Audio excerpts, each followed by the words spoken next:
Bismillahirrahmanirrahim. Assalamualaikum warahmatullahi wabarakatuh.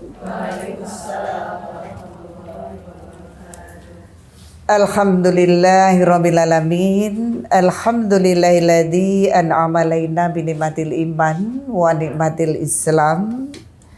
Wassalatu wassalamu ala asrofil anbiya'i wal mursalin Muhammadin wa ala alihi wa sahbihi ajmain wa man tabi'ahu bisanin ila yaumidin.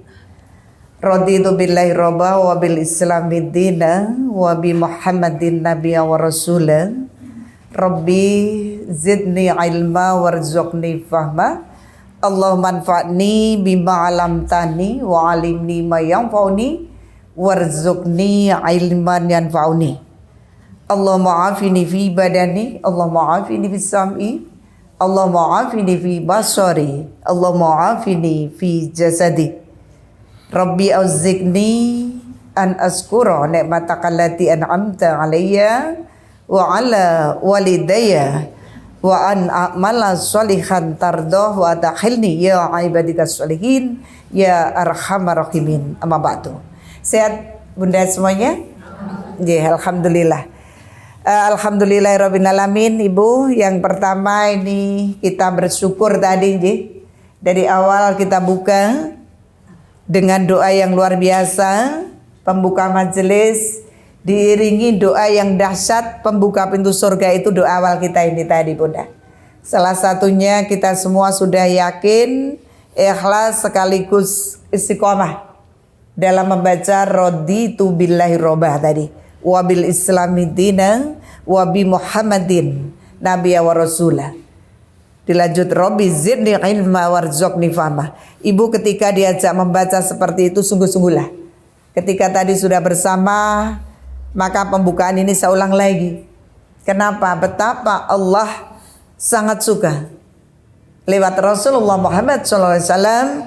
Di situ selalu barang siapa yang bisa mengucapkan masuk ke ranah zikir pagi dan petang itu Ibu, raditu billah sampai terakhir, maka itulah hadiah Allah, itulah istiqomahnya Bani Adam, yang mana di akhir di yaumul hisab nanti akan diberi kemudahan, akan diberikan oleh Allah rukhsahnya, kemudahan, bahkan syafaat yang dari atau lewat Rasulullah Muhammad SAW.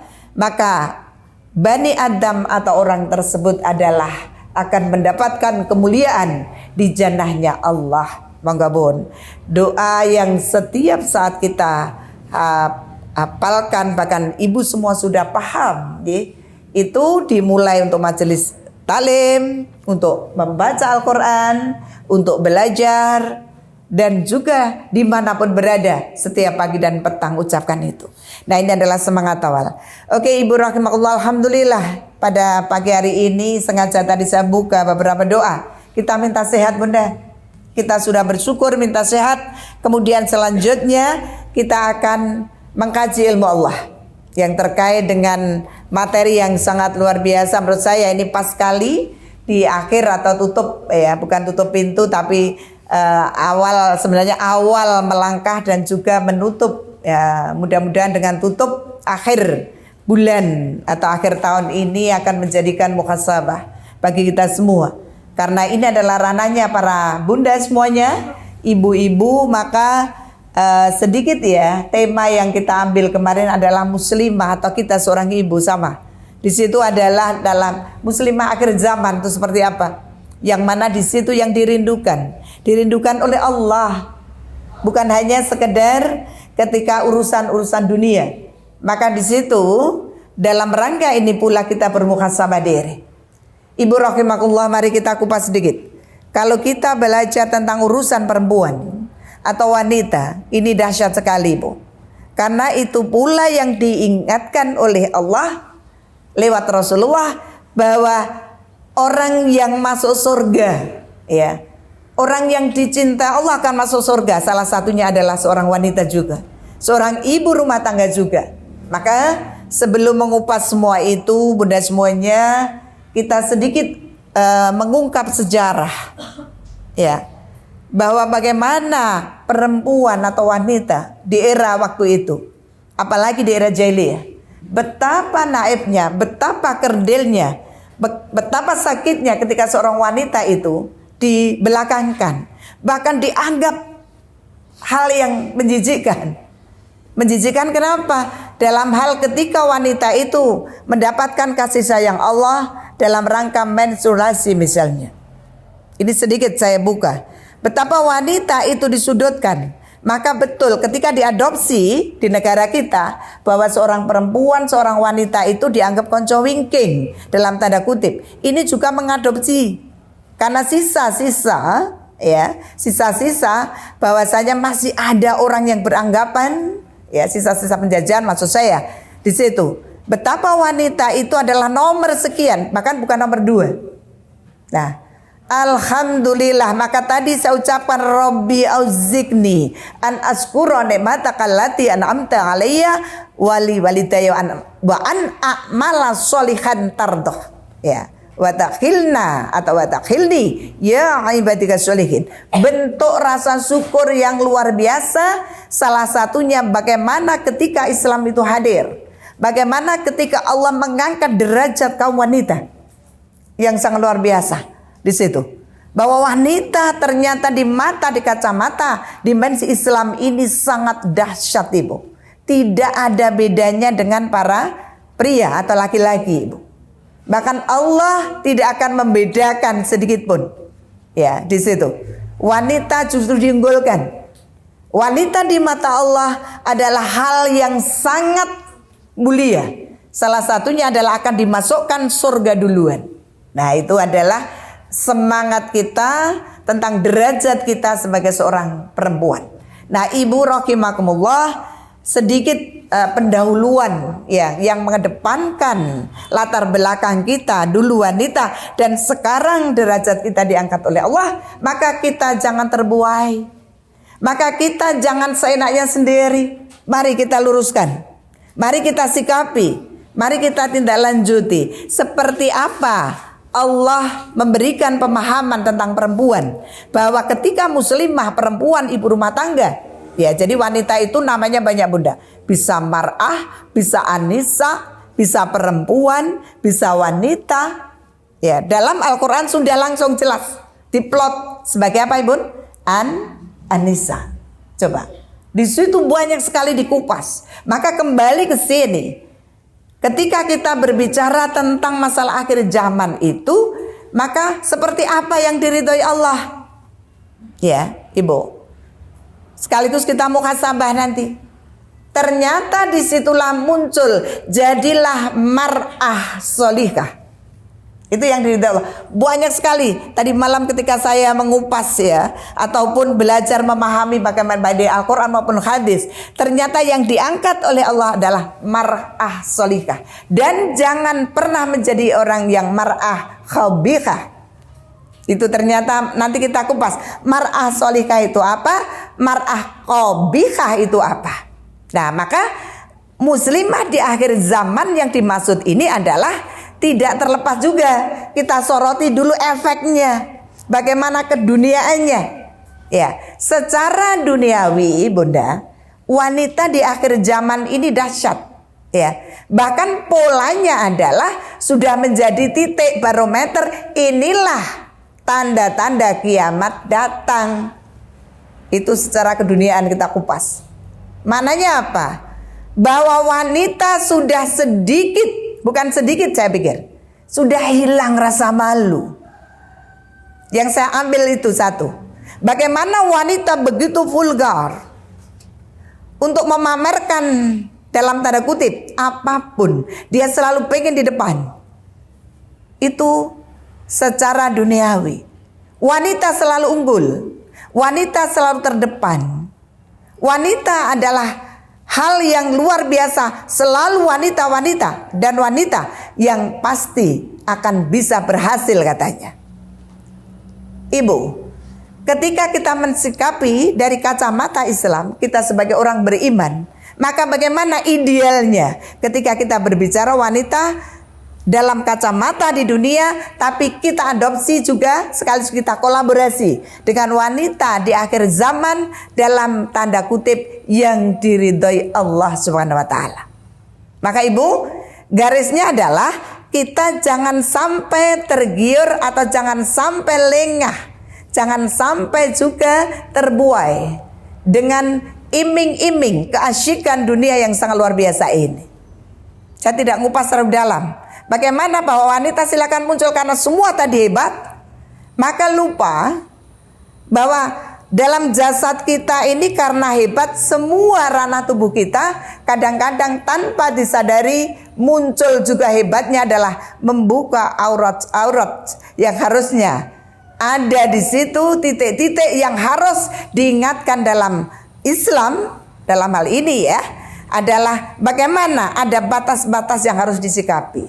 Maka Ibu kembali kepada mar'ah solihah itu adalah dan mar'ah khobigah. Rasulullah mengingatkan hati-hati wanita di akhir zaman, bahwa yang dimunculkan pertama adalah mar'ah khobigah. Apa mar'ah khobigah itu?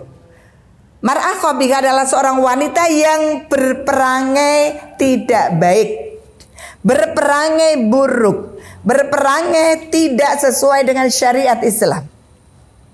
Ya Rasulullah, cirinya apa? Wanita qabihah itu, wanita yang berperangai buruk itu otomatis akhlakul karimahnya juga tercela, tidak terpuji, alias akhlak masmumah, bukan akhlak mahmudah tapi masmumah, akhlak yang tercela. Salah satunya adalah yang pertama diingatkan oleh Rasulullah, nanti dasar hukumnya Ibu, di situ banyak sekali kita belajar hadis. Ciri-cirinya atau sifat qabihah itu adalah yang pertama adalah wanita yang banyak mengeluh. Coba Ibu, loh ternyata betul wanita yang banyak mengeluh adalah di urutan ranking pertama sebagai sifat ciri qabihah. Kita kupas dulu cirinya. Kemudian yang kedua apa ya Rasulullah? Wanita qabihah salah satunya ciri juga yang diingatkan oleh Rasulullah adalah banyak menuntut. Ya, banyak menuntut ini otomatis tidak bersyukur atau tidak bersyukur itu artinya ya tidak bersyukur pada siapa? Tidak bersyukur pada suami. Ya, jadi ciri yang kedua itu dijabarkan oleh Rasulullah banyak menuntut. Mungkin koma atau kurung di situ adalah apa? Tidak pernah bersyukur pada suami.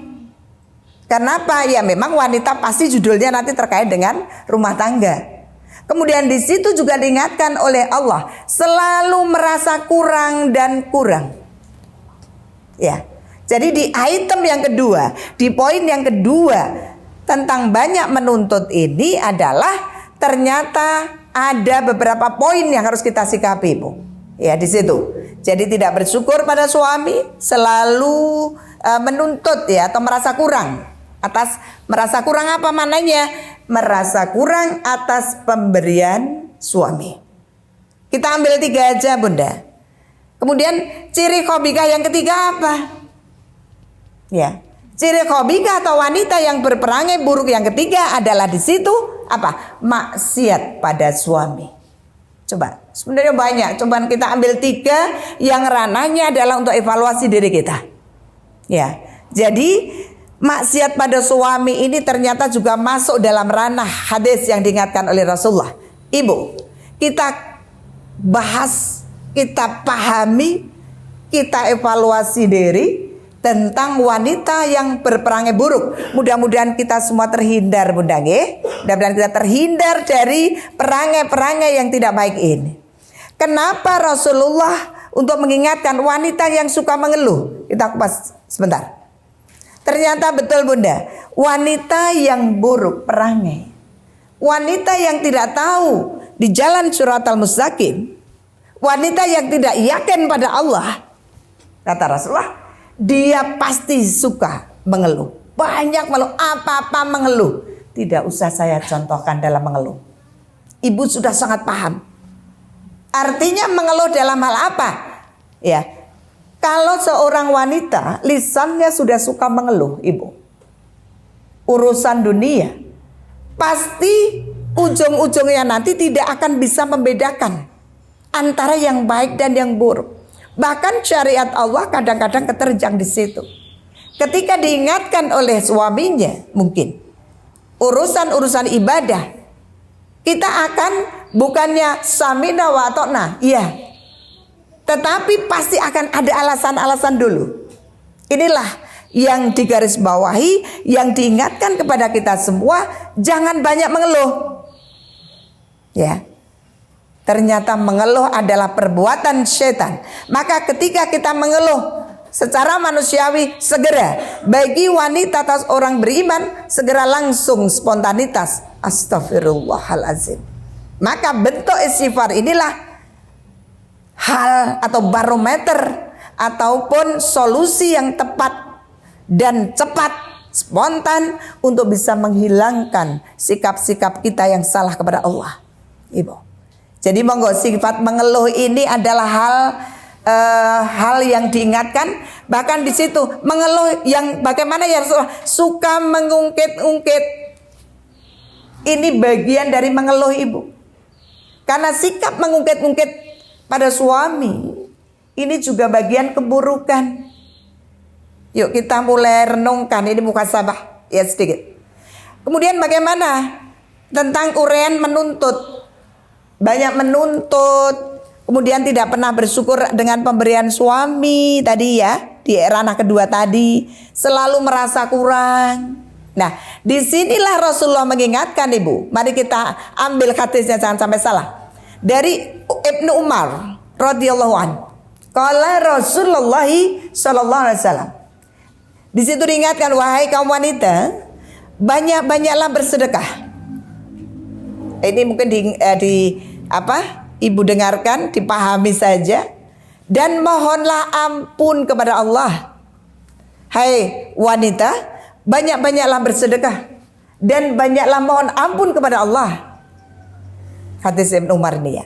Kemudian di situ dilanjutkan, sebab apa? Aku lihat kebanyakan ahli neraka adalah kaummu, hai wanita. Kemudian dilanjut lagi, seorang wanita bertanya kepada Rasulullah. Kemudian di situ dijawab, mengapa kami yang paling banyak ya Rasulullah di dalam nar itu, di dalam neraka itu? Ya, ini adalah kesungguhan. Saya tuh merinding bunda kalau berbicara seperti ini.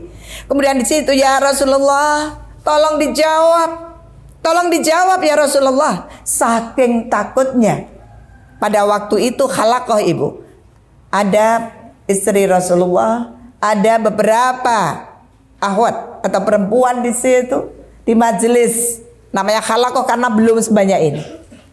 Pada waktu itu adalah ketika ngaji itu hanya 2-3. Dan itu pun tersembunyi, ibu. Tidak bisa terang-terangan ya dakwahnya Rasulullah pada waktu itu. Kemudian di situ dilanjutkan, ya Rasulullah, tolong dijawab, diingat lagi. Ya, kamu banyak membuat laknat dan paling ingkar terhadap suami. Jawabnya Rasulullah adalah datar. Perempuan, kalian semua, antum semua di situ adalah banyak membuat laknat dan juga kebanyakan ingkar terhadap suami. Ibu rahimakumullah, disinilah langsung dilanjut. Saat itu masih bertanya-tanya para wanita itu, apa iya ya Rasulullah, apa yang dimaksud laknat itu, apa yang dimaksud bahwa ingkar terhadap suami. Kemudian di situ, jika istri berkata kepada suaminya, dilanjut ini, belum pernah aku merasakan kebaikan dari kamu, ya, maka berarti telah gugur amalmu. Ini hadis yang mana hadis ini untuk menguatkan tadi dari Ibnu Umar tadi, ibu. Maknanya adalah, ibu, ketika seorang suami tadi, karena ini adalah banyak menuntut, tidak pernah puas dengan apa yang diberikan suami, kurang dan seterusnya. Artinya bersyukurnya itu sangat rendah, bahkan tidak ada di situ. Maka yang terjadi di sini adalah ingkar atau kufur atau tidak bersyukur. Itu maksudnya adalah ketika kita selalu iya tapi ngomel-ngomel di dalam hati. Ngomelnya perempuan itu kan tidak harus diucapkan, dengan sikap. Bisa dengan lisan, bisa dengan mimik muka ini, bisa dengan perilaku, bisa dengan banting-banting sesuatu yang dekat kita. Ya. Jadi ini polanya berbagai macam tergantung perempuannya. Mungkin anaknya tidak lupa juga di depan ditendangnya. Ya bisa jadi. Ini bentuk juga suka ingkar. Jadi artinya disinilah yang diingatkan Rasul. Hai kamu itu hati-hati, jangan suka menuntut. Kenapa menuntut ditempatkan pertama di poin kedua? Iya, karena orang yang terus dalam hatinya itu ada penyakit hati. Ini padahal pada suaminya sendiri menuntut, maka disitulah maka otomatis langsung kamu itu tidak bersyukur. Pasti. Nah maka itu sedikit. Maka saya kembali tadi sengaja saya bawakan hadisnya. Kemudian ibu yang ketiga tadi urainya adalah maksiat pada suami. Apa yang dimaksud oleh Rasulullah bahwa ini terjadinya atau di akhir zaman ini soroti dulu tentang apa? Qobihah. Biar apa? Biar evaluasi. Ya. Jadi maksiat pada suami ini ada dua golongan. Ini hadisnya ibu. Ya. Diingatkan golongan itu siapa ya Rasulullah? Ini hadis riwayat Tabrani. Hadis ini sahih, ya. Kemudian di situ diingatkan oleh Rasulullah bahwasanya dua golongan itu siapa ya Rasulullah? Dua golongan yang di sini adalah manusia yang sholatnya tidak melewati dua kepalanya, ya. Coba ini diperhatikan. Artinya tidak melewati dua kepalanya itu maknanya adalah tidak diterima oleh Allah. Seperti itu. Cuman salah satunya adalah istri yang tidak taat pada suami. Hanya itu. Di situ maka lanjut semua terdiam. Karena semua terdiam bahkan ada yang menangis, maka Rasulullah langsung mengambil Al-Quran. Inilah hadis qudsi. Hadis qudsi itu yang diturunkan tidak melewati siapapun, langsung ke Rasulullah. Ya. Kemudian diberikannya kabar di situ untuk menerangkan kepada kaum Hawa ini. Karena tadi Rasulullah itu menangis dalam sebuah riwayat lain, ya, riwayat tentang Isra Mi'raj di situ, ya, bahwa salah satunya Rasulullah ketika ada sab 7 langit yang dilampaui, begitu sampai sab kedua saja Rasul sudah bergetar. Bahkan begitu dilanjutkan ternyata Masya Allah Rasul menangis sejadi-jadinya.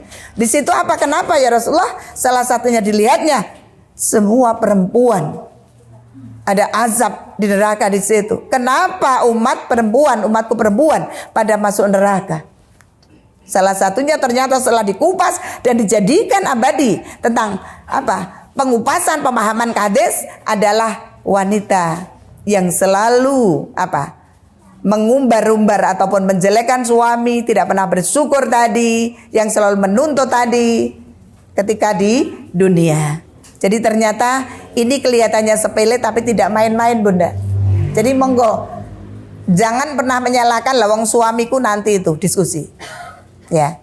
Maka yang terjadi adalah mari kita kupas, lihat, pelajari dulu dalam hadis ini. Kemudian di situ salah satu Al-Quran saya ambilkan Ibu untuk pemahaman kita. Maka di sini juga diingatkan oleh Allah, oleh Rasulullah. Jadi ya orang beriman, peliharalah dirimu dan keluargamu dari api neraka. Ibu sudah hafal ini. Jadi At-Tahrim, ya. Surat At-Tahrim di ayat 7 ini adalah sudah populer, tapi ya, jangan hanya dihafal itu. Ya ayyuhalladzina amanu qu anfusikum wa ahlikum naro. Nah di situ kita sebenarnya itu al-ayah diambil, penggalan ayat itu masih panjang. Maka di situ diingatkan, ya. Jadi menjaga keluargamu, dirimu dan keluargamu. Inilah tugas berat seorang suami, seorang ayah itu. Tidak boleh egois. Maka istri masuk di sini. Istri juga jangan suka ngeyel. Bu, sholat seto apa? Ya, seto. Kalau sudah 3 kali suami mengajak, bahkan diajak jamaah, udah papa duluan saja sama Nana. Di era sekarang kan begitu. Duluan. Saya kan sering ngaji. Papa kan nggak pernah ngaji toh. Banyak terjadi yang kayak gitu. Di mana-mana ngaji itu ibu-ibu, Pak. Jarang, Bapak kan sibuk di kantor. Insya Allah udah, yakin, udah sama anak sana. Ini terjadi betul, Ibu. Nah, maka disinilah diingatkan oleh Allah dan Rasulullah, yang mana dirimu dan keluargamu, ya, yang mana apa? Bahan bakarnya nanti dari api neraka itu apa, Bun? Ya, coba, manusia dan batu. Ini at-tahrim yang sangat singkat, yang setiap hari mungkin kita hafal. Ternyata bahan bakar dari api neraka itu, kalau tidak bisa menjaga diri yang tentang maksiat pada suami tadi, Bun, itu bahan bakarnya itu dari batu dan kamu. Kamu itu adalah kita sebagai wanita. Itu, Ibu. Dan ingat, jangan sampai kamu menjadi orang yang sudah dicontohkan dalam tabat yada abi lahab wa tab, dan seterusnya. Apa yang kita ambil dalam surat itu, Al-Lahab itu? Bagaimana Abu Lahab ketika masuk neraka, kenapa tidak sendiri? Tapi justru istrinya itu menjadi bukan seorang istri yang bisa memberikan solusi yang bagus, memberikan masukan, bukan menggurui saya katakan, memberikan masukan, menghentikan pola-pola yang salah suami, mungkin diingatkan, bukan. Tapi istri Abu Lahab ini malah justru pembawa kayu bakar, suka ngompori. Ya, tukang kompor, malah cincing kemana-mana, memberikan apa? Menyebarkan fitnah. Ketika suami sudah menghalangi dakwahnya Rasulullah, bukannya malah memberikan solusi, tapi justru yuk bersama-sama. Jadi cincin yang saya katakan tadi, begitu suaminya begitu, tanpa ada komando langsung sudah menyusup ke perumahan-perumahan. Kalau di sini, di era sini, menyebarkan. Jangan jadikan teladan yang seperti itu. Coba Ibu, ini kita kupas dulu. Jadikan ini momen sejarah. Jadikan ini adalah untuk apa? Untuk barometer kita, untuk evaluasi diri kita. Masya Allah, ternyata maksiat pada suami salah satunya. Dan ancaman Allah adalah betul at-tahrim di ayat 7, Ibu. Nah, Ibu rahimakumullah, itu sedikit 3 poin yang saya ambil tentang wanita qabihah, yang mana inilah evaluasi diri nanti untuk tahun. Nah, kemudian yang dimaksud oleh Allah, kamu jangan menjadi dari 3 bagian wanita qabihah itu. Yang pertama tadi apa, Bun? Banyak mengeluh. Kemudian apa coba? Iya, betul. Banyak menuntut. Dan yang ketiga?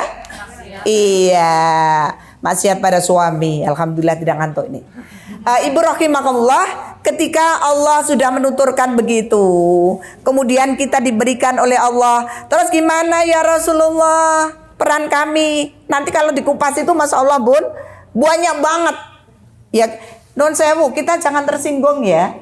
Jadi ketika Allah membahas kayak gini jangan tersinggung, bahkan marah. Tapi yang biasanya kalau marah itu bukan, iya sih, tidak marah sama Allah, tapi apa? Marahnya pada yang ini, yang memberikan materi. Gitu. Wes sesuk rasa diundah meneh. Gitu kan. Wes kapok, saya nyindir. Jangan begitu. Justru inilah kesempatan kita untuk membackup diri kita ketika kita memang tidak benar pada jalan yang lurus, kan gitu. Ibu rahimakumullah, sekarang muslimah di akhir zaman apa seperti itu? Lebih dari itu. Di era modern, yang saya katakan modern tapi jahiliyah menurut saya, ini banyak sekali. Ibu juga jangan gampang terpelintir, terprovokasi, juga bahkan terbuai. Silakan, dunia irakisli dunia karena kata isu abadan. Urusan duniamu ya perempuan, yuk lari cari seolah-olah kamu akan hidup selamanya, kata Rasulullah. Maka apa? Wa mali akhiratika karena kata mutu gadan. Tapi ingat hai wanita, ketika urusan akhiratmu pastikan detik ini, hari ini, ya, jangan pernah menunda. Pastikan seolah kamu akan mati besok pagi. Ini kan warning diberikan kepada kita. Bagaimanapun yang diingatkan oleh Rasulullah, Allah lewat Rasulnya ini adalah urusan kebaikan kuwi jangan kamu tunda, jangan kamu tolak. Ayo segera berubah. Maka saya munculkan 3 aja.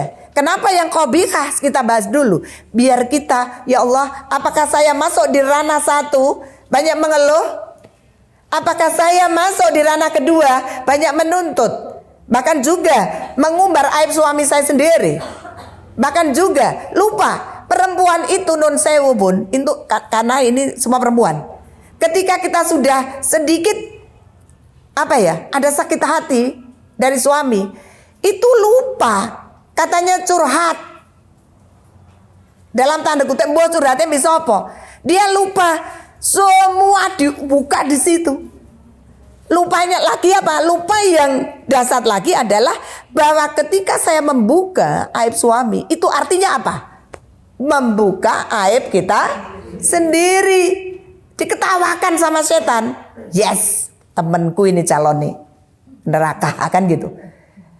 Maka muncul hati-hati perempuan. Kalau kamu berteman kepada orang yang paling dekat dengan kamu, sedangkan kamu membuka semua aib-aib suami atau keluargamu, takut orang yang kamu curhati yang terdekat itulah yang menjadi musuh pertama bagi kamu. Ini untuk pelajaran kita, Bunda. Artinya apa? Maka artinya semua yang kita curahkan, yang kita curhatkan, kita lupa bahwa manusia itu sedekat-dekat ataupun yang paling dekat dengan kita, tetap urusan-urusan rumah tangga atau air rumah tangga harus kita bisa membatasi. Jangan semua dicurhatkan. Dan naibnya lagi bukan hanya teman dekat, langsung di medsos, di status. Hari ini galau misalnya. Kenapa? Tambah terus. Setannya sudah masuk di ranah itu. Lupa bahwa kita ini membuka aib kita sendiri. Walaupun itu tanda kutip adalah suami yang kita ceritakan. Ibu, disinilah Allah pun tidak suka. Rasul pun mengingatkan kita. Kan gitu. Nah, maka monggo Ibu rahimakumullah, warning yang sangat mulia saya katakan. Ini kita jangan tersinggung. Justru ya Allah, oh iya saya selama ini masih ya oke lah. Mungkin yang kedua apakah harus ekstrim seperti itu Bu? Sedangkan itu beda nanti. Saya katakan, saya tahu. Kayaknya ketika Ibu nanti bertanya pun apa yang Ibu tanyakan kayaknya saya udah tahu gitu loh. Karena kita sama-sama wanita gitu kan, bisa merasakan. Misalnya salah satu contoh kayaknya nanti yang banyak itu adalah poin yang kedua. Gitu ya. Gimana wong suami juga tidak sepadan gitu misalnya. Nah itu beda nanti. Nah Ibu rahimakumullah, monggo sekarang kita pahami ketika tadi mar'ah solihah dan mar'ah khobihah. Khobihah Ibu sudah paham nggih? 3 aja yang diambil. Sudah 3 itu nggak usah banyak-banyak. Yang menyangkut dengan kita saja. Gitu ya, yang kita jalankan setiap hari. Sedangkan sekarang bagaimana yang dirindukan itu maksudnya apa ya Rasulullah? Bagaimana saya masuk bisa ranah dirindukan oleh Allah? Padahal kata Rasulullah tadi, seorang ibu rumah tangga yang solehah, yang muslimah itulah yang pertama kali masuk surga adalah seorang perempuan. Perempuan itu siapa ya Rasulullah? Seorang ibu. Ibu itu siapa ya Rasulullah? Ibu rumah tangga. Bukan ibu yang berprofesi neko-neko, bukan. Ibu rumah tangga. Yang bagaimana lagi ya Rasulullah? Ibu rumah tangga yang solihah, muslimah dan istiqomah. Insyaallah Bun. Hanya itu loh Bun. Ini semua tidak membeli. Tidak membeli. Tapi bisakah kita menjadi seorang ibu yang solihah, yang muslimah dan istiqomah? Ibu rumah tangga akan dijamin oleh Allah untuk masuk surganya Ibu. Nah disinilah yang dikatakan bahwa muslimah yang di akhir zaman dalam tanda kutip khabibah dengan kita kolaborasi kondisi saat ini Ibu. Kemudian di sini juga kita akan direkomendasi oleh Allah lewat Al-Quran dan hadis. Di situ diingatkan bagaimana maukah kamu dirindukan oleh Allah? Kan katanya begitu. Bagaimana? Siapa yang tidak mau ya Rasulullah? Bagaimana biar saya dirindukan oleh Allah? Masya Allah. Nah maka Ibu rahimakumullah, monggo kita ambil. Jadilah mar'ah solihah, Ya. Jadi mar'ah solihah itu mari kita jadikan evaluasi diri. Ketika mungkin dari 3 persoalan ini sedikit ada yang menyangkut, maka apa? Maka di situ diingatkan, jadilah wanita surga, kata Rasulullah. Jadilah mar'ah solihah, jadi wanita surga yang dirindukan oleh Allah. Salah satunya apa? Ada 4 tipe. Apabila kamu ingin dirindukan Allah dan bisa masuk surganya Allah. Ini juga sebelum kita bahas 4 tipe, apa sih dasar hukumnya? Maka saya bawa hadis Ibu. Apakah benar? Ya. Salah satunya mari kita dengarkan hadis ini dulu Ibu. Ketika kita tahu bagaimana sifat mar'ah solihah, wanita yang muslimah, wanita yang mukminah, ya kan banyak sekali di Al-Quran. Wanita yang qanitat, kan Ibu sering kan membaca itu, salihat dan semuanya. Maka di situ juga diingatkan Allah, langsung muncul hadis dari Ibnu Jarir. Di situ juga diingatkan bahwasanya istri yang baik, yang solihah itu seperti apa ya Rasulullah? Dasar hukumnya Ibu, biar kita tidak melenceng. Kemudian di situ diingatkan yang bisa menjaga sholatnya, istri yang solihah ya Bu ya, menjaga kehormatannya ketika suami tidak ada di rumah. Masya Allah. Kemudian juga bisa menjaga harta suaminya Ibu. Ya. Maka Ibu, kalau kita kembali ke hadis yang diingatkan oleh Rasul yang sebenarnya sangat begitu mudah kita jalankan ini, maka apa? Hak Allah inilah yang harus kita sikapi, kita tindak lanjuti. Salah satunya intinya wanita yang dirindukan oleh Allah itu, kalau kita kupas dari hadis ini, satu, wanita yang bisa menjaga sholat 5 waktu. Itu yang pertama. Ya. Kemudian yang kedua, wanita seperti apa ini ya Rasulullah? Wanita yang bisa menjaga saum atau puasa, khususnya puasa Ramadan. Ya. Hati-hati juga perempuan diberikan keringanan atau rukhsah, tapi bagi yang imannya belum kuat, dia senang banget mengruksa keringanan itu. Tetapi saum di sini kenapa saum Ramadan dulu? Iya, karena saum sunnah itu nanti ada hal-hal wanita yang jangan ekstrim. Harus paham. Ya, saum sunnah itu bagus sekali untuk menopang, karena salah satunya nanti kita kupas. Yang kedua adalah wanita yang bisa menjaga saum. Kemudian yang ketiga apa? Wanita yang bisa menjaga kehormatan diri. Kalau hadis tadi, monggo Ibu, kehormatan diri ini penting untuk disikapi, dijaga. Kita ambil 4 saja. Kemudian dirindukan untuk surga yang terakhir apa Ibu? Wanita yang bisa menjaga harta suami ketika suami tidak ada di rumah. Nah Ibu rahimakumullah, mari kita sikapi. Rasulullah Muhammad SAW mengingatkan kepada kita tentang bagaimana wanita yang dirindukan di surganya Allah. Yang pertama bisa menjaga sholat. Salah satu ciri wanita atau penduduk surga itu adalah ketika di dunia ada seorang wanita yang bertanya pada ya Rasulullah, beri kabar kami, biar kami menjadi penghuni atau penduduk surga, surganya Allah.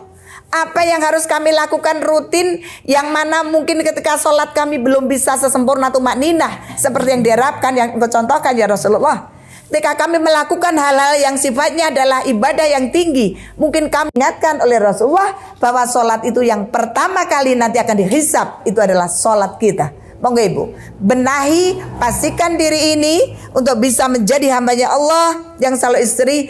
Ibu sebagai istri yang baik, ibu sebagai ibunya anak-anak, ibu sebagai seorang pendamping suami, dan ibu sebagai ibunya masyarakat. Jadikan pola dan fungsi tugas kita ini menjadi ibu yang solihah. Bisa apapun warna kita, aktivitas kita di dunia, sholat tidak pernah kita tinggalkan Ibu. Itu harus istiqomah dulu. Berat mboten Bun? Tidak ya. Insya Allah inilah kewajiban kita. Jadi salah satu yang diingatkan oleh Rasulullah bahwa menjadi mar'ah solihah, biar ada balance, ada keseimbangan. Tadi wanita yang buruk berangai, qabihah. Kemudian sekarang solihah. Salah satunya ketika solihah, jadi mar'ah solihah seperti apa? Jadi seorang wanita yang dirindukan Allah di surganya. Wes 4 wae, nggak usah banyak-banyak. Salah satunya tadi bisa menjaga sholat. Bismillah ya bun. Dari subuh, zuhur, asar, maghrib dan isya. Ini baru membahas kewajibannya. Kalau seorang wanita solihah beneran yang bisa istiqomah, pasti pengen kamu dihiasi Allah bersama para istriku. Ibu pengen dapat kabar ini. Jadi seorang wanita solihah tadi sudah 5 waktu. Tapi kamu pengen gak dibuatkan surga di rumah? Dibuatkan rumah di surga maksudnya. Dibuatkan rumah di surga bersama para istriku, kata Rasulullah. Berebut, bingung. Ya Rasulullah apa itu? Inilah masuk. Yuk, lakukan nafilah. Lalu lakukan tatawu. Apa maknanya ya Rasulullah? Lakukan sunnah-sunnahku ya perempuan. Masya Allah ibu. Sunnahnya Rasulullah tidak. Ini sebenarnya semua inilah ibadah yang namanya takrir. Jadi sunnah itu adalah semua takrir itu semua yang dilakukan oleh Rasulullah. Baik ucapan, perbuatannya Nabi. Minimal kita bisa ittiba, meniru apa yang dilakukan. Tapi jangan sekali-kali kita menambah atau mengurangi. Salah satunya yang tupoh kita yang kita ambil. Bagaimana pola Rasulullah ketika mau sare atau mau tidur sampai bangun tidur itu. Ketika kita kaitkan dengan tugas kita seorang ibu, seorang perempuan ketika di rumah. Ibu pastikan saya ini apapun profesi saya itu ketika kembali ke rumah itu adalah sebagai ibu rumah tangga. Jangan pernah seolah-olah gaya TOP banget, hebat banget. Walaupun pejabat, anggota DPR, bahkan mungkin presiden atau menteri, itu ketika profesi. Balik ke rumah ya ibu rumah tangga. Persoalannya adalah bisa tidak. Perempuan kan susah. Wong saya itu di sana pejabat nomor 1, kembali ke rumah juga nomor 1. Maka udah mulai dia tangannya begini dan begitu. Inilah yang perlu disikapi. Perlu dievaluasi. Maka apa? Jaga tatawuku, nafilahku, tambahi sunnah-sunnah biar apa? Hatimu qalbun salim. Maka Rasul langsung ya muqallibal qulub, sabit qalbi ala dinik wa ala taatik. Doa itu amalkan. Doa itu apa? Pahami. Biar kamu menjadi seorang wanita yang solihah lurus. Minta sama Allah, dibukakan menjadi hati yang qalbun salim, bisa taat pada Allah, selalu bisa menjalankan tugasmu, fungsimu sebagai seorang istri dan mendoakan suamimu setiap saat. Bun, awal suami selingkuh, non sewu. Awal suami tidak jalan yang lurus, itu sebenarnya kita evaluasi. Kalau kita mau jujur, cek diri kita dulu. Jangan-jangan ada yang salah. Ini kita kembali saya membuka kalau kita mau jujur. Tapi kebanyakan perempuan kan egois, tidak mau disalahkan. Nah, maka yang terjadi kalau kita sudah evaluasi nafilah, tatawu, monggo ibu. Yang diambil Rasulullah cukup tentang urusan sholat 2 saja. Rasul mencontohkan saya tidak pernah meninggalkan 1 tahajud. Yang kedua duha. Pun loro mawon, gak usah yang lain. Kalau kita sudah istiqomah dengan 2 syarat tentang nafilah atau sunnah tambahan ini, dahsyat itu ibu. Kalau orang perempuan, seorang ibu, teladannya di mana kalau kita duha saja tidak pernah. Maka jangan berharap kita menjadi seorang ibu yang solihah. Jangan katakan kita solihah sebelum kita bisa menjalankan bahwa sunnahnya Rasulullah aja kita tidak bisa atau belum bisa istiqomah. Kalau wajib atau wajibmu hanya sekedar menggugurkan kewajiban. Itu pun. Rasul itu wanti-wanti sampai membakar itu. Membakar kita itu artinya membakar semangat kita. Ojo nganti kowe iki masuk neraka. Mulai aku nangis. Kenapa? Apakah belum datang peringatan kepada kamu ketika di dunia? Hei perempuan.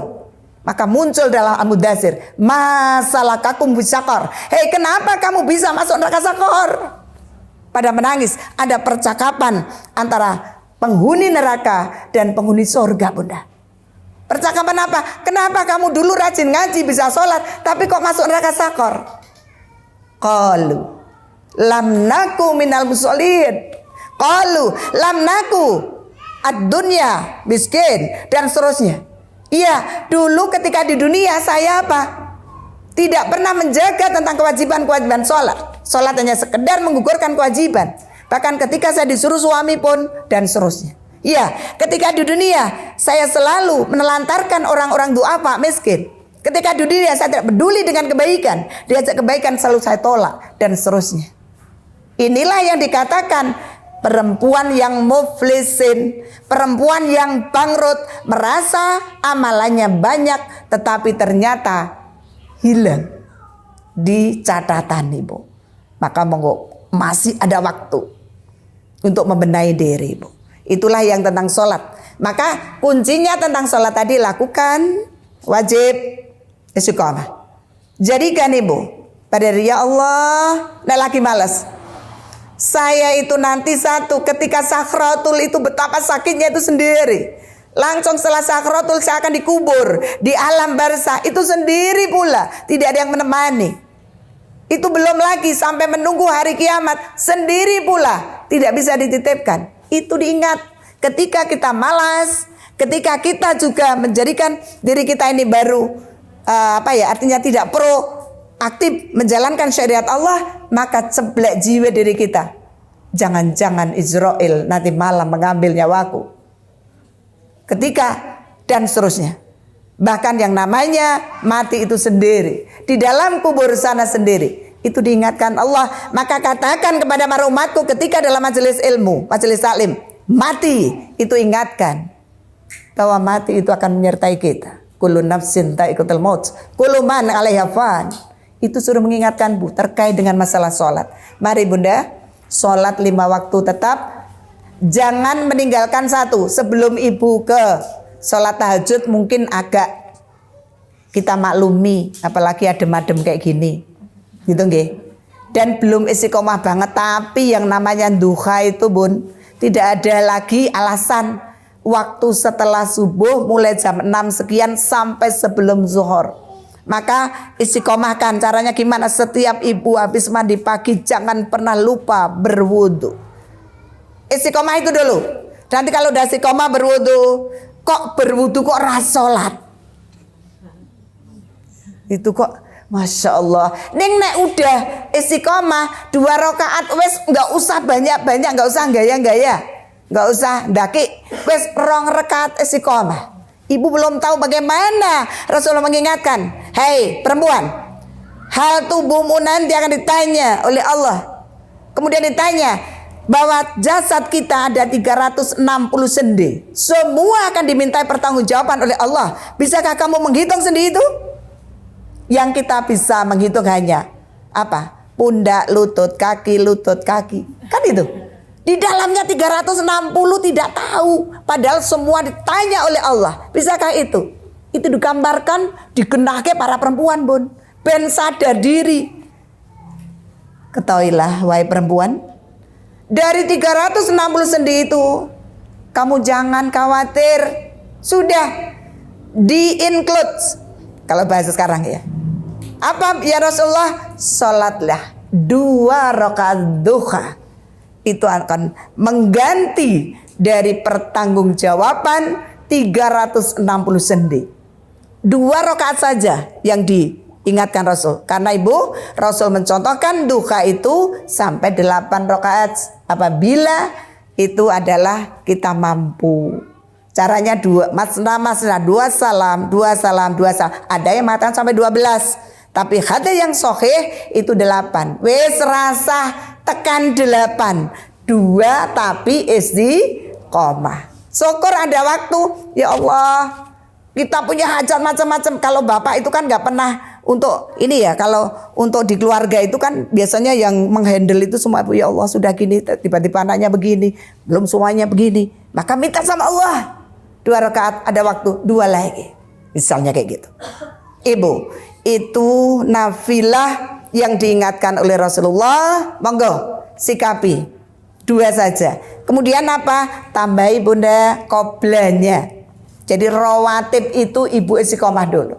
Pun ibaratnya tadi sholat malamnya alhamdulillah saya yakin Bunda semua istiqomah, mudah-mudahan ya. Seperti itu. Duha juga begitu. Rawatib yuk. Katanya, pengen gak kamu didirikan rumah di surga bersama istriku? Lakukan 12 rakaat. Coba, itu kan tidak beli juga. Persoalannya sudah belum kita jalankan. 12 itu pripun? Qobla subuh, saderengipun subuh, sebelum subuh ayo istiqomah. Qobla ataupun sholat fajar. Nah, orang yang sudah istiqomah itu Ibu, kita bangun jangan terlalu malam. Mungkin jam 3 lebih atau jam setengah 4 kurang lah begitu. Kita lakukan akhir di sholat malam itu. Kemudian kita masih menunggu. Kita dapat sholat fajar. Sukril wudhu dulu. Kalau udah istiqomah itu Bun. Nek orang istiqomah, wah jebule sholatnya oke banget. Kan gitu. Saya sukril wudhu, saya qobla, saya nek udah istiqomah itu rasanya ninggal satu sholat qobla saja. Niku eman, gimana? Karena apa? Kita diberi reward oleh Allah, ini iming-iming kan? Tapi kan manusia tidak semua menangkap. Gitu loh. Jadi monggo, qobla saya ulang. Qobla sebelum subuh. Pun iku sih, aku raneng fajar, raneng apa? Kalau tadi ya sambil menunggu ibu bisa berzikir silakan, kemudian fajar, kemudian ibu melakukan qobla sebelum sukril wudhu dulu tadi ya, qobla, kemudian sholat jamaah subuh. Zuhur 2, zuhur itu 4 rakaat sebelum zuhur atau 2 silahkan juga boleh, kemudian 2 rakaat setelah zuhur. Asar sifatnya ghairu muakkad, ibu tidak kena keutamaan tapi silakan, tapi tidak masuk di 12 ini. Kemudian maghrib ya ba'da, kemudian isya ba'da. Qoblanya juga ghairu muakkad. Sudah 12 kan? 2 4 2 2 2. Itu diminimalkan gen mudah. Tapi kalau ibu istiqomah, saya katakan lagi, walaupun ghairu muakkad tidak diutamakan, ibu tetap misalnya mau asar, alhamdulillah ya Allah, aku bisa melakukan qobla. Karena apa? Antara azan dan iqamah, waktu asar itu adalah waktu yang dahsyat. Jadi ibu harus paham cerdas tentang belajar manajemen waktu yang diberikan oleh Allah lewat Rasul. Ini loh waktu mustajab. Ketika kamu galau, kamu kehilangan apapun, udah dekatkan pada Allah. Nah misalnya, silakan itu tambahan. Nah ibu rahimakumullah, banyak sekali tentang sholat, kemudian tentang saum. Monggo, saum ini adalah Ramadan wajib, apapun itu ibu. Rukhsahnya perempuan ibu sudah paham bagaimana ketika hamil, menyusui, kemudian orang tua yang diberikan oleh Allah, ibu harus paham tentang masalah fidyah dan seterusnya. Ini nggak usah saya terangkan. Kemudian saum sunnah yang saya garis bawahi adalah 1, karena ekstrimnya perempuan ya udah melakukan sunnah dengan bagus. Kemudian sunnah itu idealnya kata Rasul bagus, silakan sunnah. Tapi ternyata amalanmu apa? Karena wanita ekstrim tadi, apa saya kan puasa gitu ya, kayak gitu. Maka yang terjadi apa? Salah satu syarat ketika puasa sunnah itu adalah izin suami, kan gitu. Karena ekstrim tadi, baru suami datang, apalagi suka luar kota, begitu pulang sana nanti dan sebagainya. Inilah yang harus perempuan ngaji dan mengkaji ilmu Allah itu, fikih-fikih itu di situ. Pentingnya biar satu, ketika mengkaji ilmu, ngaji kajian ilmu, itu ibu harus paham betul, apalagi tentang urusan hadis, tentang fikih perempuan ini banyak yang belum kita ini pelajari Bunda, banyak sekali gitu ya. Maka yang terjadi jangan sampai kita ekstrim. Bahkan itu tadi, kowe iki ketoke ngamalmu akeh, ibadahmu ternyata hilang. Salah satunya apa? Karena kita ingkar dan tidak taat pada suami, tidak tahu ilmunya tentang puasa rajin Senin Kamis terus. Misalnya, lupa juga bahwa suami kita di luar kota, begitu pulang pas Kamis atau Rebonya gitu ya. Terjadi pertengkaran kecil. Ini juga ketoke puasa kepada Allah, tapi yang terjadi apa? Jenengan dosa. Non sewu, karena diajak sunnah sama suami juga menolak. Jangan dikira itu. Maka salah satunya yang saya ambil adalah malaikat sejak ibu menolak itu akan melaknat sampai pagi. Maka jangan heran kasang itu tengeng. Iya, kasang itu mau gini nggak bisa. Kemudian apa wes dikeri, wes dikai premasot tetap sakit. Bentuk azab Allah kecil ini akan diberikan pada perempuan. Ini jangan daki-daki kita ini, gitu loh. Ya ini harus paham juga yang seperti itu. Nah ini forumnya memang khusus nanti bahas tentang fikih perempuan, tentang reproduksi, cinta. Ini bukan saru, bukan tabu, tapi harus paham, ibu. Gitu loh. Ya itu oke. Saya nggak menerangkan tentang cinta loh bun. Ya. Tapi yang kedua, yang ketiga tadi adalah tentang bagaimana kehormatan diri. Ini penting bunda. Di era sekarang itu yang banyak menyelingkuhi. Yang selingkuh itu jangan dikatakan hanya suami.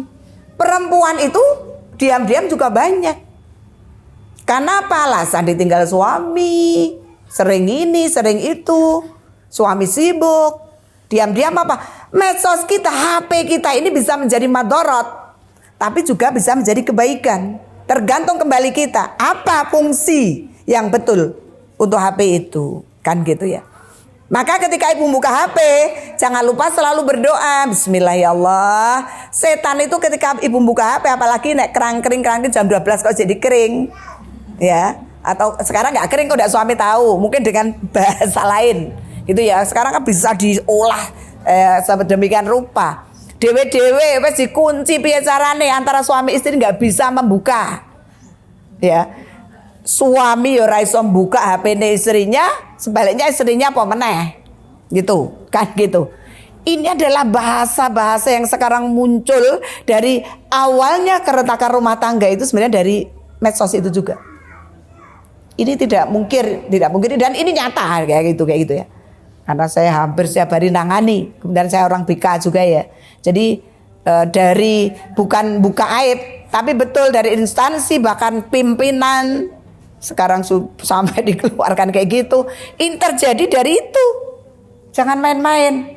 Bahkan ketika kepergok dilalah suaminya sendiri juga dari itu. Maka inilah warning Allah yang diberikan pada kita. Hati-hati, HP jadikan kemanfaatan. Bun, besok ngaji loh, diingatkan. Untuk kemanfaatan. Boleh. Ingat bun, kita beda. Orang berilmu dengan orang yang tidak berilmu itu beda. Ilmu itu maksudnya apa-apa harus S3 bukan. Ilmu Allah seperti ini pun. Panjenengan terus ketika nanti di HP, bunda saya mau ini. Silakan curhat dalam rangka untuk kebaikan, tapi tidak mengumbar aib suami dan sebagainya. Silakan.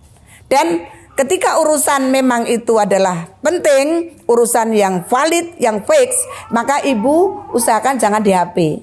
Lanjut ketemu dan sebagainya. Berikan itu hal. Rasulullah itu mengingatkan imla. Ketika hal tulis tapi tidak lanjuti dengan ta'aruf yang sifatnya adalah mencari islah. Itu ketika ada persoalan. Waktu saya udah habis ya. Kemudian yang terakhir ini bun, menjaga harta suami. Ini juga bagian dari dirindukan Allah masuk surga ibu. Itu monggo. Ini terutama ketika suami kita sama menjaga harta, kemudian menjaga kehormatan diri ketika suami tidak di rumah. Ini penting sekali. Saya yakin saya tidak usah memberikan pemahaman mengulas ya. Ibu-ibu sudah sangat solihah insyaallah. Amin ya. Seperti itu. Artinya apa? Salah satu garis bawah aja, bunda, untuk mengantisipasi semuanya. Ketika suami memang tidak ada di rumah, apapun itu, ibu yang baik idealnya adalah ibu tetap ngomong dengan bijaksana, mohon maaf karena suami tidak ada, bisa lain waktu. Ojo malah dilebokke. Malah dilenggoke minuman aja yang panas sisan. Gen suwe. Gitu ya. Kemudian ini hati-hati betul. Ibu udah membuka peluang itu dalam tanda kutip karena ibu ada sesuatu walaupun hanya sekecil zarah, sebesar debu. Udah setan, yes, ayo semua dipanggil itu kelompoknya setan. Jangan dikira loh bun, itu pasti apapun itu. Maka fitnah yang kecil, apalagi itu akan bisa membesar. Nah, maka betul al fitnatu asyaddu minal qatl. Bahwa fitnah itu lebih kejam daripada pembunuhan, itu memang betul adanya ibu. Jadi ibu non sewu, karena waktu sudah hampir jam 9 lebih. Terus gimana ini solusi untuk muhasabah? Ya, dari 4 item. Ya, pembahasannya memang belum secara tuntas. Jadi itemnya yang terakhir solusinya dalam rangka muhasabah diri Ibu, tazidut ta'ah. Itu ada 1 itu. Tingkatkan ketaatan kita kepada Allah Subhanahu wa taala. Ya, tazidut ta'ah dan tazidut khair. Meningkatkan ketaatan dan kebaikan. Itu aja 2. Ini mari di muhasabah di akhir tahun, mari kita tingkatkan taat. Itu udah melampaui banyak sekali nanti, Bun, di dalamnya. Tadi 4 kiat ini kita jalani. Jadilah seorang ibu yang menjadi tauladan di rumah tangga. Gitu ya. Tajidu ta'ah menal itu dimulai dari diri sendiri, kemudian di rumah tangga itu. Jadi tauladan itu uswah atau tauladan. Itu dari hal sholat, dari hal kebaikan apapun, termasuk dari hal makan. Kita menyuruh anak apapun, ibu sudah memulai menjadi tauladan yang baik. Jangan pernah menjadi seorang ibu yang hanya bisa pandai menyuruh dan mendikte, tapi ibunya tidak melakukan. Ini namanya kaburo maktan, ini jangan dipelihara. Yang seperti itu. Menyuruh tapi dirinya sendiri tidak pernah melakukan. Itu paling dibenci oleh Allah. Gitu nggih? Itu adalah kemudian apa? Meningkatkan khair, kebaikan. Mari Ibu, semua kesalahan akan bisa terhapus dengan amal soleh kita, dengan kebaikan-kebaikan kita. Terus kebaikannya seperti apa? Setiap insan, setiap individu berbagai macam. Kebaikan itu apapun kebaikan. Termasuk ketika di majelis ibu ngajak-ngajak ibu yang lain ngaji, memberikan informasi. Ketika di rumah ibu menjadi contoh yang baik. Ketika ibu bangun tidur sampai tidur jadilah contoh. Dari ibu masak sampai nyuci dan sebagainya jadi contoh yang baik. Dan lakukan, jangan sampai kita, mimik kita, raut muka kita ini menjadi apa? Menjadi barometer di rumah. Seorang ibu adalah menjadi tauladan yang utama. Jadi barometer dari baik suami maupun ke anak. Itu adalah raut muka kita. Ini akan diberikan oleh Allah muka yang kurotayun. Ketika kita menyuruh anak, Dek, minta tolong, Pak, hati-hati ya. Walaupun mungkin seorang ibu yang hebat, ketika ada persoalan pun bisa untuk memendam sejenak. Nanti saatnya kita diskusikan. Ya, inilah memang secara teori mudah, ya Bon. Tapi prakteknya, ya memang. Tapi saya yakin ketika kita sudah punya trik-trik semacam ini tadi, insya Allah kita akan bisa menjalankan dengan maksimal dengan kebaikan seperti itu, Ibu. Gitu nggih. Ibu rahimakumullah, mohon maaf yang tulus-tulusnya karena ini waktu juga sudah habis. Mungkin kalau ada pertanyaan monggo bisa kalau masih ada waktu silakan. Seperti itu dari saya, mungkin saya akhiri. Nasrun minallah wa qarib. Assalamualaikum warahmatullahi wabarakatuh. Ya, saya kembalikan Bunda. 3 jamak itu kalau kita melakukan jamak itu tetap rakaatnya. Jamak itu mengumpulkan kalau 4 sama 4. Misalnya yang boleh dijamak apa? Zuhur dan asar. Kemudian maghrib dan isya. Subuh tidak ada di situ.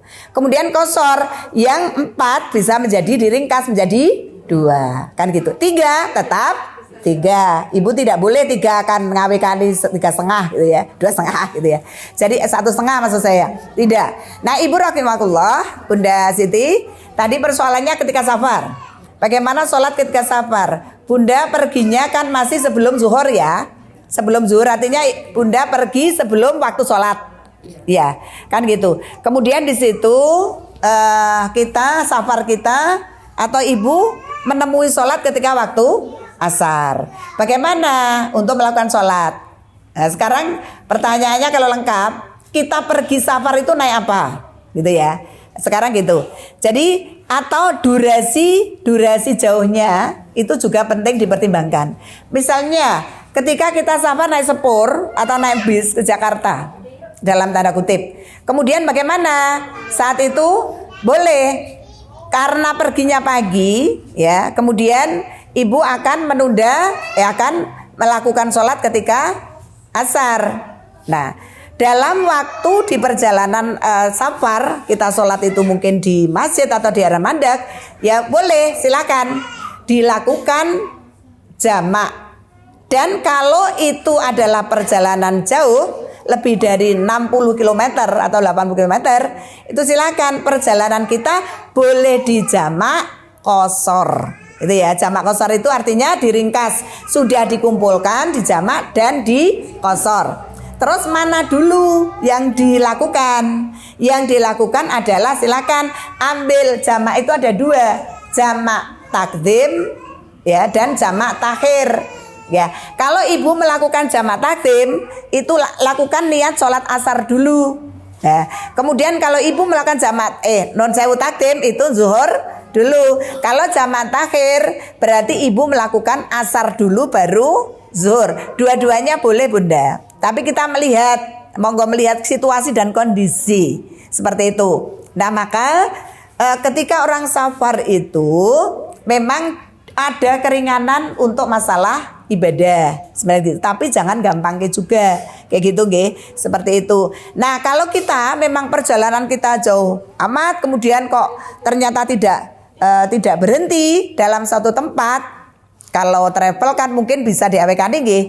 Tapi kalau mungkin kita sendiri kemudian ternyata bis ataupun transportasi itu harus terus, ibu sebenarnya bisa sholat di atas kendaraan. Misalnya di pesawat atau di ini ya.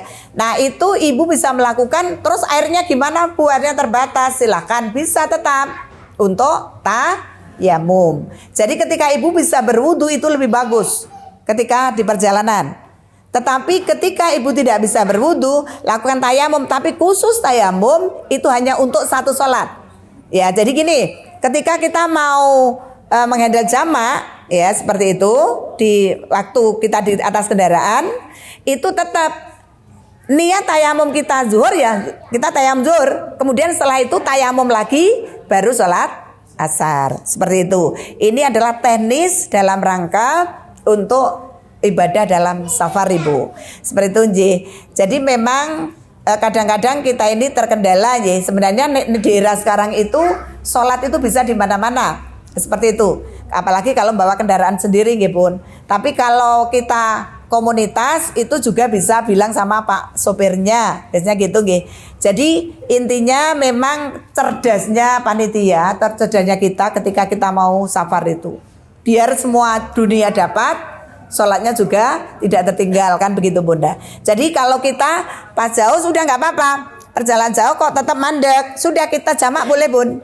Tapi kalau kita jamak dalam rangka kok perjalanannya itu memang ternyata memungkinkan, itu jangan dikosor, jamak saja. Kalau 4 ya 4, kemudian zuhur 4, asar 4. Tapi kalau memang hal ini tidak mungkin ya udah dibolehkan diringkas atau di kosor ganti, jadi seperti itu.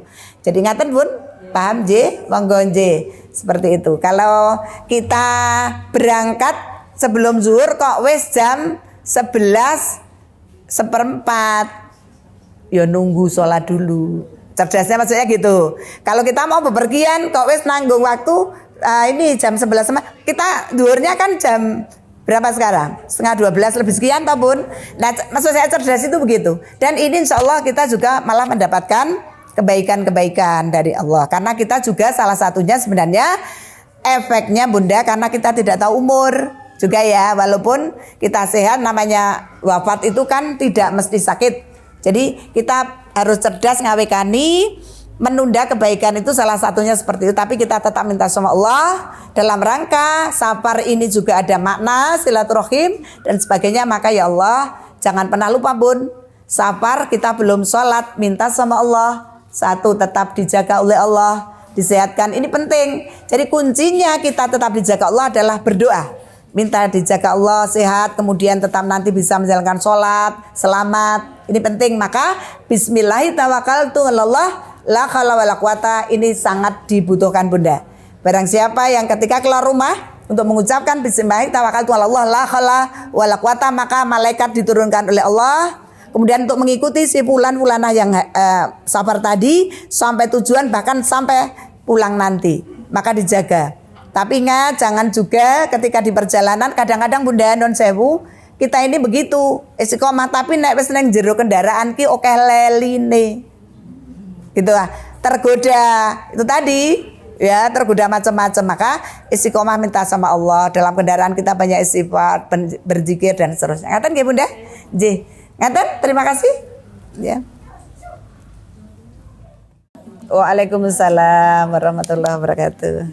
Tes. Jadi terima kasih Bu Yuni, bagus ini mewakili semua ya. Terima kasih, ini bagus ini pertanyaannya. Mungkin ada yang mau nanyakan gitu, sungkan gitu ya. Diwakili oleh Bunda Yuni. Betul. Bagaimana yang dimaksud oleh Rasulullah menuntut itu? Ketika Bu Yuni, pertanyaan Bu Yuni tadi, boleh sekali. Teknisnya saja. Jadi menuntut itu bukan berarti ketika kita mendiskusikan pada suami, gini, didiskusikan. Menuntut itu bukan berarti kita menentukan. Beda ya Bun. Menuntut itu artinya gini. Ketika suami itu memang penghasilannya seperti itu, atau kita sudah tahu di garis itu, kemudian kita menuntut yang lebih. Bahkan apa? Menuntutnya perempuan itu kan gini, ketika kita belanja maka apa? Rasul itu mah imla, tulisan ngapa? Nek kowe iki metu arep nang supermarket untuk saat ini ya, tak terjemahkan gitu. Ditulis kebutuhan, ojo ra ditulis. Kon es mlebu kabeh mbok tuku.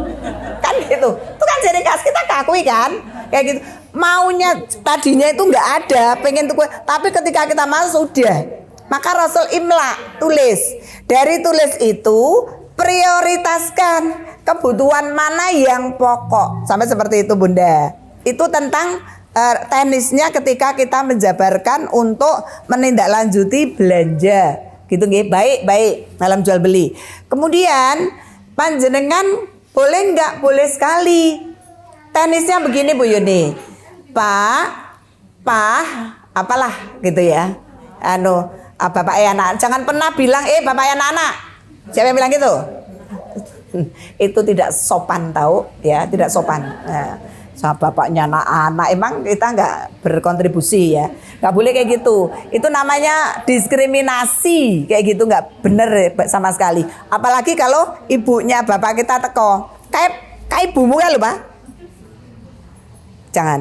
Ingat Bun, tentang rumah tangga, ketika manusia yang belum halal menjadi halal menikah. Ini ilmu munakat namanya, ilmu pernikahan.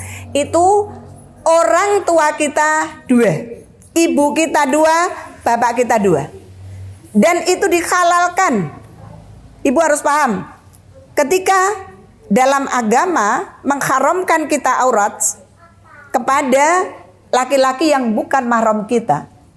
Ketika kita sudah menikah, bapak mertua kita itu sudah menjadi halal, menjadi mahram. Artinya kita boleh salim. Artinya bersentuhan dalam tanda kutip. Neng ya aja dibablas-bablaske. Ora banding-bandingke lho, bablas-bablaske. Gitu. Kita dalam taub seperti itu.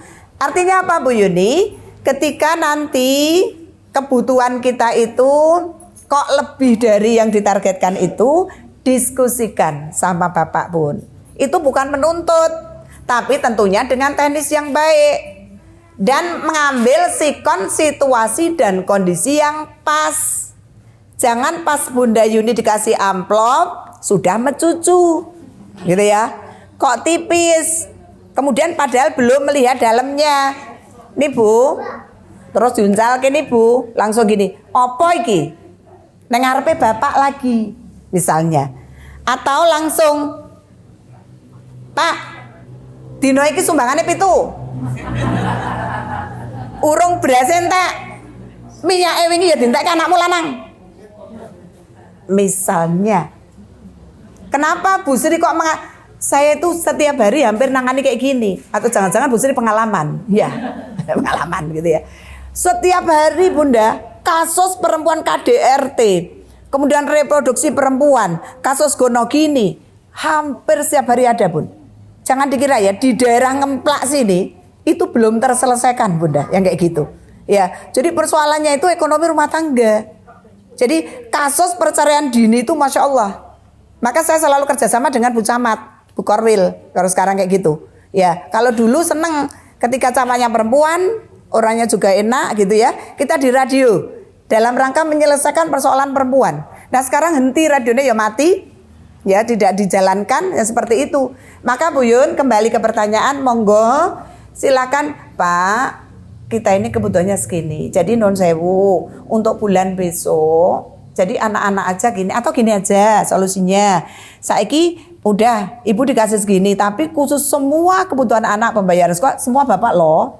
Bisa kayak gitu. Jadi kita khusus untuk urusan rumah tangga, untuk belanja, untuk ini. Nah bayar listrik yang gede-gede bapak nggih. Jadi diskusikan dengan baik. Dan kita juga harus tahu insya Allah Bun, kalau kita diskusi dengan baik dan minta mudah-mudahan dimudahkan rezeki. Amin. Jadi ketika didiskusikan kayak gitu kok ibu tahu bahwa suami tadi kita ngomong tok, alah ra mungkin aja dipedhot ning dalan. Gitu nggih. Jangan pernah seolah-olah di-cut ketika bapak itu ini juga diskusi ibu dan bapak dalam rumah tangga itu bagian dari doa kepada Allah. Ridhonya suami, ridhonya Allah. Ridhonya istri, ridhonya Allah. Maka ucapan seorang istri doa yang dikabulkan oleh Allah. Hati-hati itu. Jadi ketika kita sesuatu yang tidak pas dengan kita atau menjudgment suami kita dalam tanda kutip, itu juga bagian dari doa kita. Alah, ra mungkin kowe iso. Jangan pernah atau menjudgment anak kita. Bu, ini rapotan. Maaf ya Bu, nilai matematika saya hanya dapat 5. Dasar gob. Dasar bodoh. Misalnya kayak gitu. Ini juga ucapan seorang ibu itu doa. Ketika kita mengucap menjudgment anak yang tidak sesuai, yang tidak terpuji, maka malaikat mengatakan amin. Angkat itu Bu. Jadi ucapan lisan dari seorang ibu adalah doanya yang diterima oleh Allah. Maka dijaga betul lisan ini nanti akan dikunci. Kata Yasin, surat Yasin maksudnya. Ketika lisan mulut dikunci oleh Allah, saatnya tangan bicara, saatnya mata bicara, kaki bicara, semua untuk mempertanggungjawabkan perbuatannya. Artinya karena lisan itu bisa bohong. Gitu ya Bun. Jadi Bunda, untuk kembali ke pertanyaan, boleh didiskusikan baik-baik dan cari tepat waktu. Jangan sampai membuat marah suami kita Bunda. Ya jadi insya Allah kalau kita diskusi musyawarah baik-baik pasti Pak non sewu atau gini ketika dikasih berapa Pak ternyata saya kurang loh. Soalnya apa ya itu memang betul semua muda gitu loh untuk anak-anak aja segini. Saya coba Bu nek suami yang baik pasti coba Bu saiki iki direncanakan manajemen mbok ditulis. Ibu nek dikai saran ki ya dijalankan. Alah tulis barang dadak laporan. Misalnya gitu, bukan laporan, tapi kan pentingnya bagaimana untuk mengkondisikan suami istri itu serasi. Rasulullah aja begitu kok. Jadi ditulis itu bukan berarti tidak percaya. Yang nyuruh imla itu Rasul itu ketika hutang piutang. Ketika hutang piutang wajib ditulis, bukan tidak percaya dengan saudara loh Bun. Orang beriman itu wajib kayak gitu, tulis saja, tulis. Kemudian ketika urusan rumah tanggamu, tulisan perencanaan ini penting kemana-mana, maka baca tulis itu kuncinya sukses dunia akhirat. Kuncinya ilmu adalah baca tulis. Ibu gak percaya? Iqra bismi rabbikal ladzi khalaq khalaqal insana min 'alaq. Dan sampai 19 ayat. Di situ diingatkan sampai kalau 5 ayat itu menjadi barometernya, kuncinya. Kemudian muncul kalla innal insana la yatagha. Nek manusia ngeyel, ra gelem nulis. Menungso kuwi memang intinya melampaui batas, gaya, sok tahu, ngeyel. Ara'ahu staghna. Dia merasa paling hebat. Gitu loh. Disindir oleh Allah dalam Al-Alaq, gitu Bun.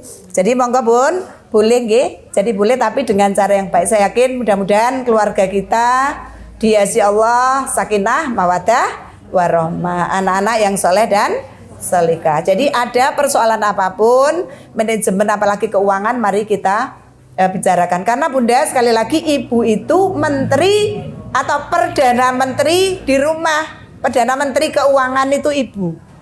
Bagaimana cara teknisnya untuk merencanakan? Semua ada manajemen Bun. Jadi manajemen waktu, manajemen keuangan direncanakan. Nek perlu gini Bunda. Salah satunya, jadi ketika ada persoalan apa, jenengan tulis HP, terus engko nek bapak istirahat, didiskusikan. Ini loh Pak, kebutuhan saya itu seperti ini lah. Terus nek jenengan maringi aku semene, terus piye? Gitu aja. Nah, bapaknya nek yang kok nek bapaknya terus kalau bapak saya ngeyel gimana? Nah, itu persoalan lain. Ya, kalau kok 3 kali manusia laki-laki ini atau suami kita laki-lakinya 3 kali itu ada solusi secara agama. Karena apa? Itu nanti dalam ilmu nakat nanti kita itu orang yang diuntungkan oleh Allah sebenarnya. Hei perempuan tenang. Kalau kamu makanya kenapa nikah itu ada ijab kabul? Sebenarnya masuknya ke sana. Kan itu. Ya, kemudian singkat cerita bla bla bla silakan imla, ajak baik-baik rundingan. Kemudian sampai 2 nekat malah nangani, 3 lebih nangani. Ada islah. Islah itu ngambil orang yang disegani. Ada mengistilahkan. Kemudian kok itu tidak jenah dinjar wae. Sudah 3 bulan itu warning. 6 bulan sudah perempuan boleh mengajukan gugat cerai sampai seperti itu. Gara-gara apa? Nafkah batin maupun nafkah lahir. Itu secara ilmu munakah dan undang-undang perkawinan di dunia dipadukan itu pas. Islam itu begitu Bun. Ketika nanti ada ranah yang pelik itu gampang kok. Kalau di pengadilan agama ngabulke seorang laki-laki yang tidak bertanggung jawab dalam hal urusan manajemen rumah itu mudah sekali. Karena itu hukum Islam, karena menata perempuan dan melindungi kita kayak gitu loh. Tapi usahakan jangan sampai itu terjadi sampai ke ranah itu nggih perceraian, ranah itu gara-gara itu nggih seperti itu. Bukan hanya KDRT. Itu nggih, Bon. Nggih, ngaten terima kasih.